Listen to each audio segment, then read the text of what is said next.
దళితులకు శాశ్వత రాజ్యాధికారం ఇవ్వాలి. భారతదేశం అవినీతి రహిత దేశంగా ఉండాలి. ఇదే ధనిక్ భారత్ మిషన్ లక్ష్యం.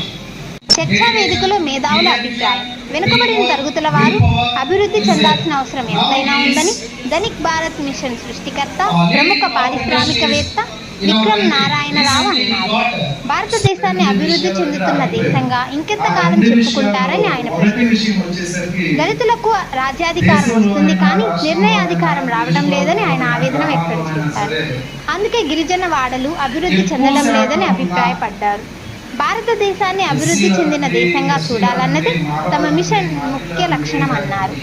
బాపట్ల జిల్లా చినగంజాం మండలం గొనసపూడిలో ధనిక్ భారత్ మిషన్ ఆధ్వర్యంలో జరిగిన చర్చా వేదికల్లో పలువురు మేధావులు పాల్గొన్నారు. ఈ సందర్భంగా వేదికపై ఉన్న మేధావులు అడిగిన పలు ప్రశ్నలకు విక్రమ్ నారాయణ సమాధానం ఇచ్చారు.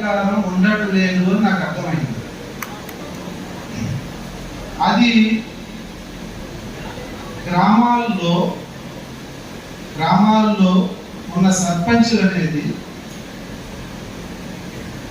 ఈ విషయంలో వాళ్ళ దగ్గర అధికారం వస్తుంది, రాజ్యాధికారం అయితే వస్తుంది, కానీ నిర్ణయాధికారం వాళ్ళ దగ్గర ఉండట్లేదు అనేది నాకు అర్థమైంది.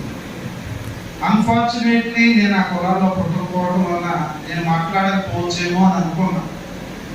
కానీ మన తోటి మిత్రులందరినీ, గ్రామ పెద్దలందరినీ కూడాను సంప్రదించినప్పుడు నన్ను బాగా ఎంకరేజ్ చేశారు ఈ విషయాల గురించి మాట్లాడాలని.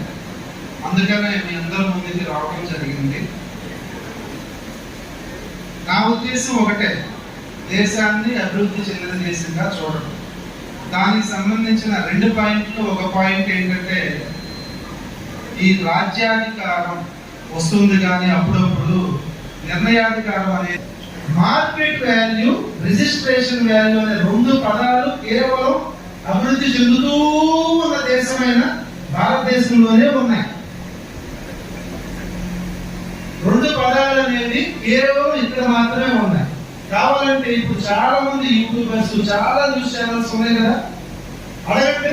వేరే దేశాల్లో ఉన్న మన వాళ్ళు ప్రతి దేశం అభివృద్ధి చెందిన దేశంలో ఉన్నారు కదా, మన వాళ్ళే ఉన్నారు కదా, అడగండి.